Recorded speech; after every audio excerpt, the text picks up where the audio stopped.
What's up, you guys? My name is Nick, and welcome to my channel. Whatever you're watching, I'm making videos about. And if you're new here, every month I make lists of recommendations for all of our favorite streaming services, and you might not want to acknowledge Peacock as a streaming service, but I'm back once again to remind you that it does in fact exist. And I want to let you know right off the bat that I have a theme for February's What to Watch videos, and that of course is romance. Yes, leading up to Valentine's Day, I have scoured the internets for all of the best picks for you, whether you're looking for a cheesy romantic comedy or a dark stalker thriller. I've got you covered. So if you're not already subscribed, make sure you do so. That way you stay up to date with what to watch and where to watch it. Obviously, I do want to point out that it is Black History Month and every streaming service has a Black cinema section, and I'm whiter than cocaine, so I'm not going to sit here and try to pretend to be some expert. You can find plenty of good picks all on your own. I trust you guys. I figure I better stick to what I'm good at, and that's recommending cheesy romance movies. So with that out of the way, let's get into the recommendations. Number 10 is It's Complicated. This romantic comedy from director Nancy Meyers stars Meryl Streep as a middle-aged woman who begins having an affair with her ex-husband, played by Alec Baldwin. When a new love in the form of Steve Martin comes into the picture, things get really complicated. It's a romantic comedy and it's silly, but it exists for the older generations who deserve to have their movies too. I feel like most of my audience is not in their 60s, but what the hell? It ain't a bad movie. I'm having an affair with a married man. You're not saying. Oh, yes, I am. Turns out I'm a bit of a slut. Number 9 is Knocked Up, a raunchy romantic comedy starring Katherine Heigl and Seth Rogen, who are dealing with an unwanted pregnancy after a one-night stand. Wanting what's best for the baby, they try to stick together, struggling to deal with their very different personalities. My god, this movie is so 2007, which might make or break it for you, but I think Knocked Up is a constantly funny gem that has enough heart to balance out its dumber moments. Do we have sex? Yeah. Nice. Number 8 is Cabin Fever. See, I'm not completely shutting out our regularly scheduled horror programming. Eli Roth's feature directorial debut follows a group of college students who head to a cabin in the woods, something we haven't ever seen before. Once there, they find themselves the victims of a flesh-eating virus that begins tearing through them one by one. Fun fact, this was the first movie that I ever tried to sneak into, and I failed miserably, so we don't have to talk about it, but Cabin Fever is a difficult one for me because I want to like it more than I do, but I watched it a ton when I was a teenager getting into horror, so it has that special place in my heart. And they also have the gnarly ass sequel on Peacock in case you want to dive into that. I only recommend watching that one on an empty stomach. Seriously, that shit is nasty. And if you love the Cabin Fever movies, they do have the third one over on Hulu, but I'm not gonna find the remake for you. Don't watch it. That's a bridge too far. Can you help me? No. She's not coming near me. You're pro.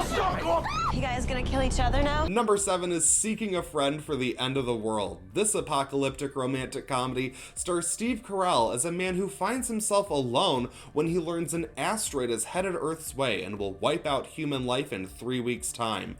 Embarking on a road trip with a quirky neighbor played by Keira Knightley, the two bond as they drive straight towards the end of the world. This is the feature directorial debut of Lorene Scafaria, who went on to do Hustlers, and what a debut it is. While it's very different from most of the romantic comedies you might be looking for Valentine's Day, I have to say I love how committed to the premise this one is. Plus, I love a good road trip movie. Would you like to come in? I won't steal anything if you don't kill me. Agreed. Who's the girl? She the one that got away? Well, they all got away, but she was the first, yeah. Let's go find her. We need to go, right now.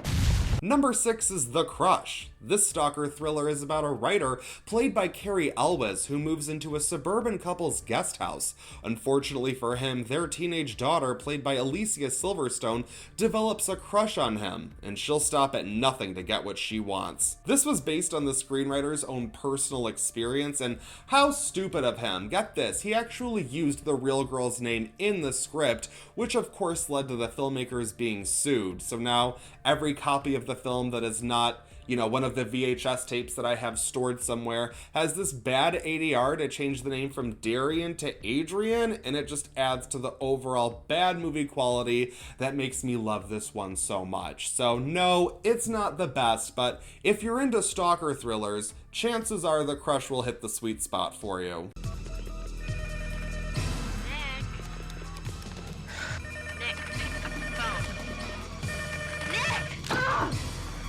Number 5 is The Strangers, a home invasion horror film about a couple going through a rough patch while staying at a house in the middle of nowhere. Their quiet night is interrupted by the Strangers, a trio of murderers who spend hours tormenting our protagonists. I'm honestly not the biggest fan of this movie, but I know a lot of people love it. I'm actually working on a video on my favorite home invasion horror films, and I gotta tell ya, The Strangers doesn't make the cut, but I want to put it out there for anyone who is a fan. P.S. Please request that video, because, I'm gonna do it anyway.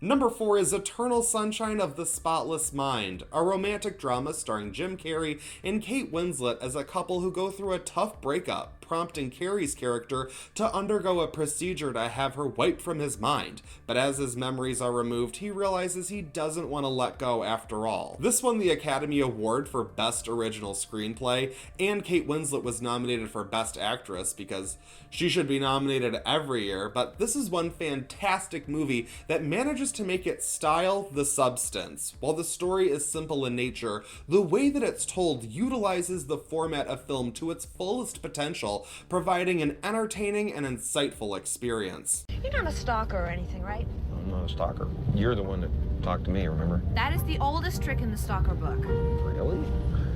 There's a stalker book. Okay.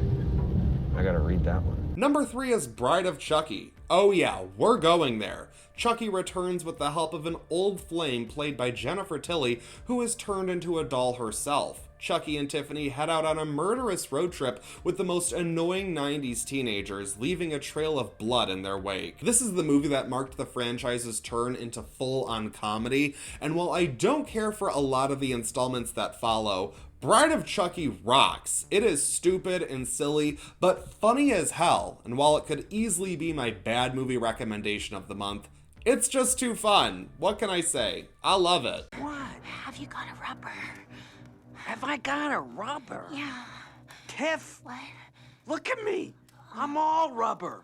Oh, that's right. Wait, I thought you were plastic. Number 2 is Forgetting Sarah Marshall, a comedy starring Jason Segel as a man who is dumped by his famous girlfriend Sarah Marshall, played by Kristen Bell. He vacations to Hawaii to cope, only to find Sarah is already there with her new rock star boyfriend. If only he had that internal sunshine procedure, right? Forgetting Sarah Marshall is one of my favorite comedies of all time, like top 3 for sure. This is one of the funniest movies I've ever seen, and it's the perfect Valentine's Day film because it's a breakup movie, but it's also a charming yet raunchy romantic comedy.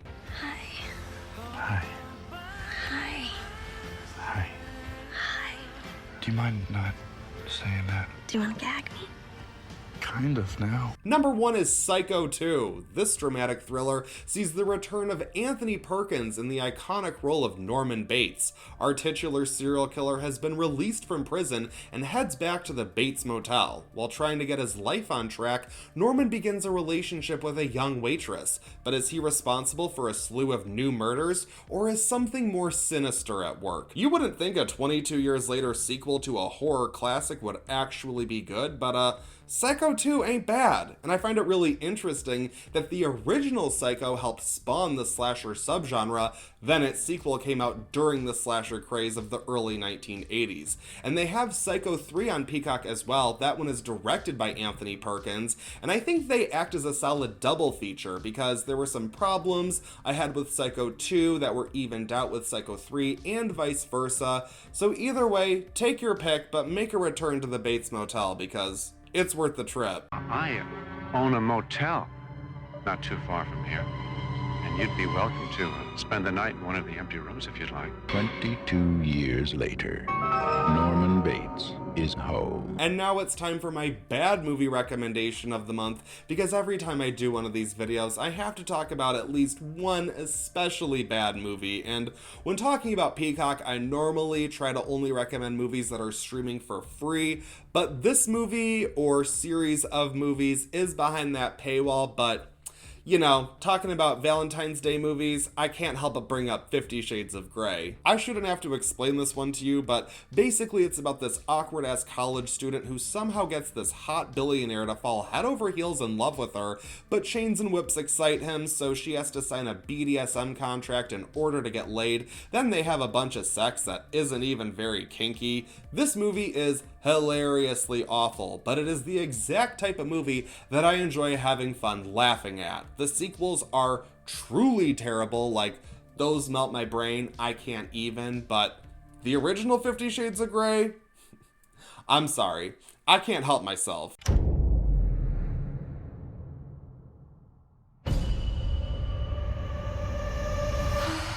Now I want to do something a little bit different because I want to be able to bring as many recommendations as I can to you guys in these videos, and every month I watch a whole ton of shit to find the best stuff, and sometimes I want to point out what not to watch, like what you're definitely gonna want to avoid, because along my Peacock travels, I decided to watch a little movie called Madame Bovary, and this is a classic tale. This is one of many adaptations, but this was my introduction to the story, and you might be thinking, for a Valentine's Day movie, you might want this period piece romance drama with Mia Wasikowska in these old gorgeous gowns, and no, you're wrong. I'm sorry. Nope. Avoid this one like hell, okay? This movie is one of the most boring movies I have watched in a very long time. It kind of completely put me off to the Madame Bovary story. Like, I have zero interest in looking into the source material or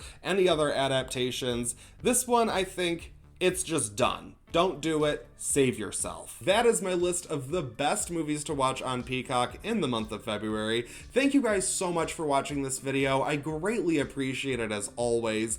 Be on the lookout for more what to watch videos in the coming days, as I am trying to be on task and not get as behind as I was last month. So thank you all for being so patient. Thank you so much if you make it to the end of the video here. You guys are the best. Feel free to follow me on Instagram, where you can send me all of your requests, subscribe to my channel, hit the bell, do the notifications, you know, all that jazz. Thank you guys just so much once again. I truly do appreciate your support. It has meant the world to me during this crazy time that we are all living through. So let me know what your favorites are in the comments, and let me know what you want to see here on the channel. That's it for this video, but I won't stop you from watching another.